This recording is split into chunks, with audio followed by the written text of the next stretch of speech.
हलचल TV network और आप देख रहे हैं हलचल टीवी न्यूज़। हर हलचल पर नज़र, हर हलचल की खबर। नमस्कार दर्शक मित्रों, हलचल टीवी न्यूज़માં આપનું હાર્દિક સ્વાગત છે। આણંદમાં ગણેશ ચોકડીની આસપાસ ખડકાયેલા ગેરકાયદેસર દબાણો ઉપર તંત્રનું બુલડોઝર ફર્યું।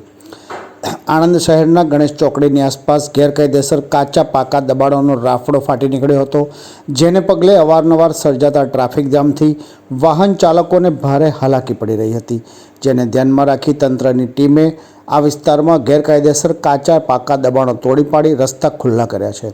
આણંદ શહેરમાં ગણેશ ચોકડી વિસ્તારમાં ટ્રાફિકની સમસ્યા ખૂબ જ વિકટ બની છે, જેને ધ્યાનમાં રાખી તંત્ર દ્વારા ગણેશ ચોકડી ખાતે ઓવરબ્રિજ બનાવવાનું આયોજન કર્યું છે અને આ બ્રિજ બનાવવાની કામગીરી ટૂંક સમયમાં પણ શરૂ થવાની છે। ત્યારે આજરોજ તંત્રની ટીમ ચુસ્ત પોલીસ બંદોબસ્ત સાથે ગણેશ ચોકડી અને તેની આસપાસના વિસ્તારોમાં ગેરકાયદેસર દબાણ દૂર કરવા પહોંચી હતી। તંત્રની ટીમ દ્વારા ગણેશ ચોકડીથી અમૂલ ડેરી રોડ તેમજ ચિખોદરા ચોકડી રોડ પરની દુકાનોની બહાર કાઢવામાં આવેલા શેડ, ઓટલા તેમજ હોર્ડિંગ્સો જેસીબીની મદદથી તોડી પાડવામાં આવ્યા હતા। બીજી બાજુ દબાણ હટાવવા પહોંચેલી ટીમને જોઈ લારી ગલ્લા આપોઆપ હટી ગયા હતા અને પાથરણાવાળાઓએ પણ સામાન પેક કરી ચાલતી પકડી હતી।